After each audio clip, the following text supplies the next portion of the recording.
BBC বাংলার অধিবেশন প্রবাহতে আপনাদের স্বাগত। আজ আপনাদের সাথে লন্ডন স্টুডিও থেকে আছি মানসী বড়ুয়া। ইন্নালিল্লাহ। পুরো মধ্যপ্রাচ্যে আবারও তৃতীয় বিশ্বযুদ্ধ ছড়িয়ে পড়েছে। জায়নবাদীদের কোনোভাবে ছাড় দেবে না ইরান। ইরানের নতুন নতুন ক্ষেপণাস্ত্র হামলায় দখলদার ইসরায়েলি বাহিনী পুরোপুরি তছনছ হয়ে গেছে। দখলদারদের কোনোভাবেই ছাড় দেওয়া হচ্ছে না। পরিস্থিতি এতটাই জটিল আকার ধারণ করেছে যে সবকিছু তছনছ করে দেওয়া হয়েছে।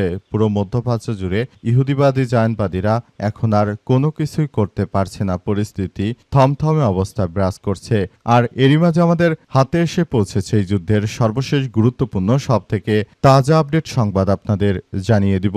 প্রথমেই জানাবো ট্রাম্পের যুদ্ধবিরতির মেয়াদ বাড়ানোর ঘোষণা নিয়ে যা বলল ইরান। ইরানের পার্লামেন্টের স্পিকার বাঘের গালিবাফ জানিয়েছেন যে মার্কিন প্রেসিডেন্ট ডোনাল্ড ট্রাম্পের যুদ্ধবিরতির মেয়াদ বাড়ানোর সিদ্ধান্ত ভিত্তিহীন। ট্রাম্পের এই সিদ্ধান্তকে প্রত্যাখ্যান করে ইরান জানিয়েছে যে ইরানের উপর কোনো শর্ত আরোপ করবে না ওয়াশিংটন।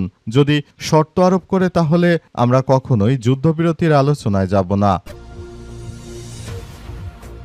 এরপর জানাবো যুক্তরাষ্ট্রের সঙ্গে আলোচনার সত্য জানালো ইরান।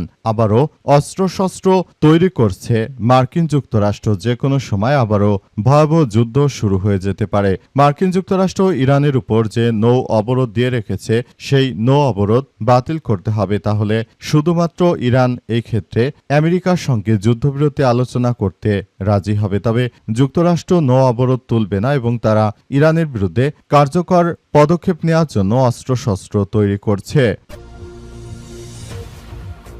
এদিকে ইরানে হামলায় ক্ষতিগ্রস্ত ১৩০০ স্কুলের অধিকাংশই মেরামত সম্পন্ন হয়েছে জানালো ইরান। ইরানের শিক্ষামন্ত্রী আলীরেজা খাজেমজি জানিয়েছেন যে মার্কিন ইসরায়েলি হামলার ফলে দেশে প্রায় ১৩০০টি বিদ্যালয় ক্ষতিগ্রস্ত হয়েছিল। এর মধ্যে ৭৭৫টির বেশি মেরামত ইতিমধ্যেই শেষ হয়েছে। দেশটির রাষ্ট্রীয় সংবাদ মাধ্যম ইন্না এই তথ্য নিশ্চিত করেছে। তারা জানিয়েছে যে শিক্ষা ব্যবস্থা ভেঙে দিতেই এই ইহুদিবাদীরা এই ধরনের অনাকাঙ্ক্ষিত হামলা চালিয়েছিল।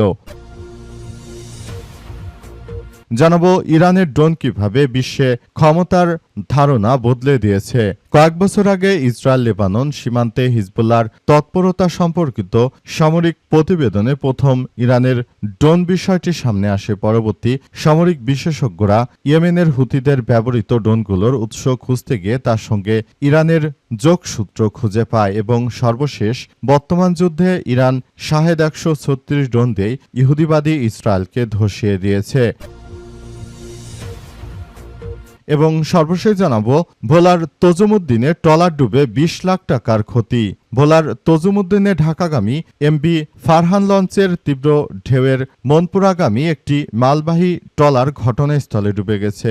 আজ উপজেলার চৌমোহনী ঘাটে এই ঘটনা ঘটে। ট্রলারে থাকা স্কুল ফিডিংয়ের ৯৩৪ পিস রুটি, ১৫০ বস্তা মুরগির খাদ্য, ১১০ বস্তা চাল এবং ভোজ্য তেল সহ অন্যান্য মালামাল নদীতে ডুবে হারিয়ে গেছে। এতে অন্তত ২০ লক্ষ টাকার ক্ষয়ক্ষতি হয়েছে বলে ধারণা করা হচ্ছে।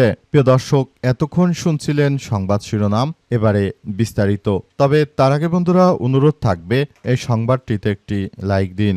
এই চ্যানেলে আপনি নতুন হয়ে থাকলে আমাদের সংবাদটি দেখতে দেখতে চ্যানেলটি সাবস্ক্রাইব করে রাখুন। কমেন্ট করে বন্ধুরা আপনার মূল্যবান মতামত জানিয়ে দিন আপনি বিশ্বের কোন দেশ থেকে বা বাংলাদেশের কোন স্থান থেকে আমাদের সংবাদটি দেখছেন এবং শুনছেন। আর বন্ধুরা, সংবাদটি আপনার সোশ্যাল মিডিয়া ফেসবুকে শেয়ার করে বন্ধুদেরও দেখার সুযোগ করে দিন। আর বন্ধুরা, সংবাদটি আপনার সোশ্যাল মিডিয়ার ফেসবুকে পেজে শেয়ার করে বন্ধুদেরও দেখার সুযোগ করে দিন। এবারে বিস্তারিত।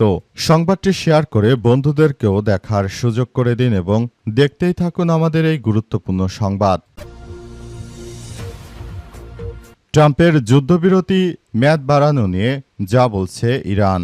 ইরানের পার্লামেন্টের স্পিকার বাঘের গালিবাফ এক বার্তায় জানিয়েছেন যে মার্কিন প্রেসিডেন্ট ডোনাল্ড ট্রাম্প যুদ্ধবিরতির মেয়াদ বাড়ানোর সিদ্ধান্ত ভিত্তিহীন। ট্রাম্পের এই সিদ্ধান্তকে প্রত্যাখ্যান করে তিনি বলেছেন ইরানের উপর কোনো শর্ত আরোপ করতে পারে না যুক্তরাষ্ট্র।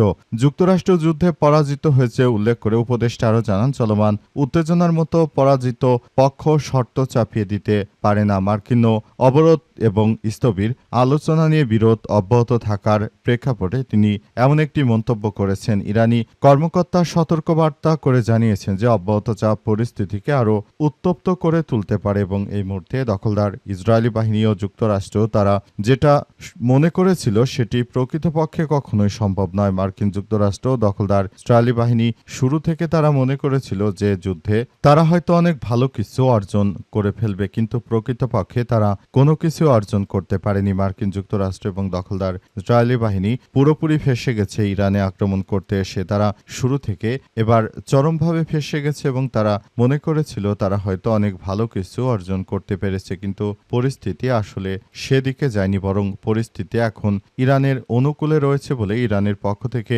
নিশ্চিত করা হয়েছে। দখলদার ইসরায়েলি বাহিনী ও মার্কিন যুক্তরাষ্ট্র যুদ্ধে হেরে যাওয়ার পর তারা এই ধরনের ন্যাক্কারজনক ঘটনাগুলো ঘটিয়ে তারা যা শুরু করতে চায় সেটি আসলে সারা বিশ্বের মানুষকে চোখে আঙ্গুল দিয়ে দেখিয়ে দিয়েছে যে জায়নবাদীরা তারা এমনিতেই ইরানের উপর আক্রমণ চালিয়ে শুধুমাত্র নিজেদের কার্য হাসিল করতে চায়। এরা কখনোই কোনো ভালো কোনো মানুষ হতে পারে না। এরা সব সময় দখলদার, এরা পুরোপুরি একটি নরকের কীট। যুক্তরাষ্ট্রের সঙ্গে আলোচনা সত্য জানালো ইরান। মোসাদের হয়ে গুপ্তচর বৃত্তির দায়ে বেসামরিক প্রতিরক্ষা কর্মকর্তার মৃত্যুদণ্ড কার্যকর। ইসরায়েলের গোয়েন্দা সংস্থা মোসাদের হয়ে গুপ্তচর বৃত্তির দায়ে দোষী সাব্যস্ত এক উচ্চপদস্থ বেসামরিক প্রতিরক্ষা কর্মকর্তার মৃত্যুদণ্ড কার্যকর করেছে ইরান। দেশটির বার্তা সংস্থা মিজান নিউজ এজেন্সি এক প্রতিবেদনে কথা নিশ্চিত করেছে। প্রতিবেদনে ওই কর্মকর্তার নাম মেহেদি ফরিদ বলে উল্লেখ করা হয়েছে। এতে আরও বলা হয়েছে যে ইরানের সুপ্রিম কোর্ট তার সাজা বহাল রাখার উপর তাকে ফাঁসি দেওয়া হয়েছে।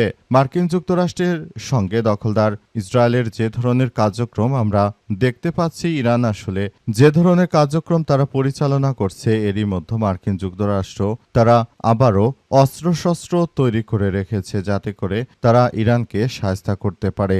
এমন বিষয়গুলো সামনে আসার পরই ইরান সাফ জানিয়ে দিয়েছে এই মুহূর্তে দখলদার ইসরায়েলি বাহিনী এবং মার্কিন যুক্তরাষ্ট্রকে তারা কোনোভাবেই ছাড় দেবে না। পরিস্থিতি যতই জটিল আকার ধারণ করুক না কেন, এর জন্য দখলদার ইসরায়েলি বাহিনী ও দখলদার মার্কিন যুক্তরাষ্ট্র তারা শুরু থেকেই আসলে এই সব পরিস্থিতির মধ্য দিয়ে এগিয়ে যাচ্ছে। শুরু থেকেই তারা আমেরিকা এবং ইসরায়েলকে ইরানের ইসলামী বিপ্লবী গার্ড বাহিনীর সদস্যরা শুরু থেকেই পাত্তা দেয়নি এবং তাদেরকে চরমভাবে শিক্ষা দিয়েছে ইরানের ইসলামী বিপ্লবী গার্ড বাহিনীর সদস্যরা। এর জন্য আসলে ইরানের সঙ্গে যুদ্ধে না পেরে তারা অবশেষে এই ধরনের ষড়যন্ত্রমূলক তত্ত্ব সামনে নিয়ে এসেছে যাতে করে তারা ইরানকে শায়েস্তা করতে পারে।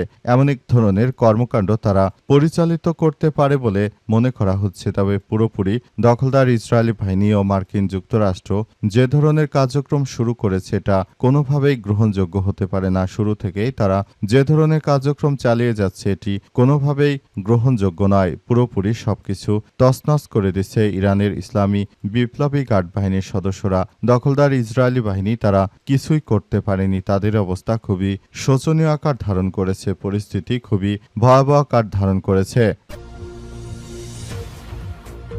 ইরানে হামলায় ক্ষতিগ্রস্ত ১৩০০ স্কুলের অধিকাংশই মেরামত করে ফেলেছে ইরান। ইরানের প্রতিরক্ষা আলী রেজা খাজেমি জানিয়েছেন যে মার্কিন ও ইসরায়েলি হামলার ফলে আমাদের দেশে প্রায় ১৩০০টি বিদ্যালয় ক্ষতিগ্রস্ত হয়েছে। এর মধ্যে ৭৭৫টি মেরামতের কাজ ইতিমধ্যেই শেষ হয়েছে। দেশটির রাষ্ট্রীয় সংবাদ মাধ্যম ইন্না এই তথ্য প্রকাশ করেছে। মন্ত্রী আরও জানান, গত ২৮শে ফেব্রুয়ারি থেকে শুরু হওয়া এই হামলায় অন্তত ২০টি বিদ্যালয় সম্পূর্ণ ধ্বংস হয়ে গেছে। সবথেকে বেশি ক্ষতি হয়েছে তেহরান, কেরমানশাহ, ইস্পাহান এবং হরমোজগান অঞ্চল। ক্ষতিগ্রস্ত বাকি বিশ্ববিদ্যালয়গুলোর সংস্কার কাজ আগামী অক্টোবরের মধ্যেই সম্পন্ন হবে বলে আশাবাদ ব্যক্ত করা হয়েছে। তবে তারা জানিয়েছে যে মার্কিন যুক্তরাষ্ট্র এবং দখলদার ইসরায়েলি বাহিনী তারা শুরু থেকে আমাদের উপর যে ধরনের অত্যাচার শুরু করেছিল, আমরা তাদের সেই অত্যাচারকে পাশ কাটিয়ে আমরা আল্লাহ পাকের রহমতে ঘুরে দাঁড়িয়েছি। ইরানকে কাবু করবে পৃথিবীতে এমন কোনো শক্তি আজ অব্দি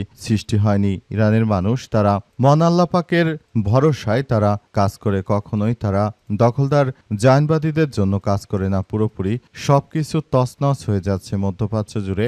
দখলদার ইসরায়েলি বাহিনী যে ধরনের কার্যক্রম আসলে শুরু করেছিল, তারা অত্যন্ত নিরীহ মানুষকে হত্যার মধ্য দিয়ে যে ত্রাসী রাজত্ব কায়েম করতে চেয়েছিল, আল্লাহ পাকের অশেষ রহমতে ইরান সেটি হতে দেয়নি বলে জানানো হয়েছে এবং আরও বলা হয়েছে যে পুরো পরিস্থিতির জন্য জায়নবাদী দখলদার ইসরায়েলি বাহিনী কোনোভাবে দায় এড়িয়ে যেতে পারে না। হামলার জন্য দখলদার জায়নবাদীদের বিরুদ্ধে সর্বাত্মকভাবে আমাদের এই কর্মকাণ্ড চালিয়ে যেতে হবে বলে নিশ্চিত করা হয়েছে এবং পরিস্থিতি অত্যন্ত খারাপ আকার ধারণ করেছে। ইরানের ড্রোন কিভাবে বিশ্বে ক্ষমতার ধারণা বদলে দিয়েছে। কয়েক বছর আগে ইরান এবং ইসরায়েলের মধ্যে শুরু থেকে যে যুদ্ধ হয়েছে সেই যুদ্ধে কিন্তু তারা আসলে এগুলো দেখায়নি। পুরোপুরি পরিস্থিতি পাল্টে যায় যখন রাশিয়া ইউক্রেন যুদ্ধ শুরু হয়। তখনই কিন্তু ইরানের ড্রোনগুলো প্রথম রাশিয়া জনসম্মুখে এনেছিল। রাশিয়া ড্রোনগুলোকে পরিচয় করিয়ে দিয়েছিল বিশ্বের সঙ্গে যে দেখো ইরান কতটা শক্তিশালী ড্রোন তৈরি করে। তারা ওই ড্রোন ব্যবহার করেই মূলত ইউক্রেনকে কুপঘাত করেছে। আর এই যুদ্ধ শুরু হওয়ার পর 136 শাহেদ ড্রোন দিয়ে পুরোপুরি পরিস্থিতি নিয়ন্ত্রণে নিয়েছে ইরানের ইসলামী বিপ্লবী গার্ড বাহিনীর সদস্যরা। তারা দখলদার ইসরায়েলি বাহিনী ও মার্কিন যুক্তরাষ্ট্রের বিরুদ্ধে যে ধরনের কার্যক্রম চালাচ্ছে আসলে এগুলো কোনোভাবেই দখলদাররা কোনো কিছুই করতে পারছে না। দখলদারেরা শুরু থেকে ইরানের বিরুদ্ধে সন্ত্রাসী কর্মকাণ্ড করলেও শেষ পর্যন্ত তারা পুরোপুরি ইরানের কাছে ধরাশায়ী হয়েছে। তারা ইরানের সঙ্গে কোনো কিছুই করে উঠতে পারেনি। তাদের অবস্থা একদম শোচনীয় পর্যায়ে নিয়ে যাওয়া হয়েছে। পরিস্থিতি খুবই খারাপ আকার ধারণ করেছে এবং এই মুহূর্তে দখলদার ইসরায়েলি বাহিনীর অবস্থা খুবই ভয়ানক পরিস্থিতির মধ্যে চলে যাচ্ছে। অত্যন্ত দুঃখের সঙ্গে বলতে হচ্ছে যে মুসলিম বিশ্বের শাসকবর্গরা এখনও ইরানের বিরুদ্ধে সন্ত্রাসী কর্মকাণ্ডে যুক্তরাষ্ট্রকে সহযোগিতা করার মধ্য দিয়ে তারা মুসলিম বিশ্বকে একটি সন্ত্রাসী গোষ্ঠীর মধ্য দিয়ে ফেলে দিচ্ছে এবং এরা হচ্ছে এমন একটি বাহিনী যারা শুরু থেকে তারা এই দখলদার ইসরায়েলি বাহিনীর বিরুদ্ধে ইরানের ইসলামী বিপ্লবী গার্ড বাহিনীর সদস্যরা তারা কাজ করেছে। তারা সম্পূর্ণ পরিস্থিতি নিজেদের নিয়ন্ত্রণে নিয়েছে এবং তারা দখলদারদের বিরুদ্ধে সব ধরনের কার্যক্রম চালিয়ে গেছে এবং পুরো বিশ্বকে তারা দেখিয়ে দিয়েছে যে এই মুহূর্তে তারা হচ্ছে সব থেকে বেশি শক্তিশালী একটি রাষ্ট্র এবং এই রাষ্ট্রের কারণেই তারা মূলত দখলদারদের শিক্ষা দিতে পেরেছে।